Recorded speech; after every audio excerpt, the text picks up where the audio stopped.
ನೀನ್ ಹೀಗಾಗ್ತೀಯ ಅಂತ ಯಾವ ಬೋಳಿ ಮಗನ್ ಹೀಗಾಗಕ್ಕೆ ಯಾವ ಬೋಳಿ ಮಗನು ಕಾರಣ ಅಲ್ಲ ನೀನು.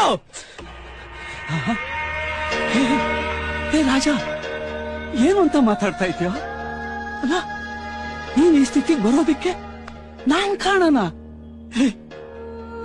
ನಿನಗ್ ಜನ್ಮ ಕೊಟ್ಟವ್ ನಾನು, ನಿನ್ನ ಬೆಳೆಸ್ತವ್ ನಾನು, ನಿನಗ್ ಓದಿಸ್ತವ್. ಜನ್ಮ ಕೊಟ್ಟೆ ಬೆಳೆಸ್ತೆ ಓದಿಸ್ತೆ ಅಂತ ಯಾಕೆ ಬಡ್ಕೋತ್ಯಾ? ನಾ ಇನ್ನು ಜನ್ಮ ಕೊಡುತ್ತೆ.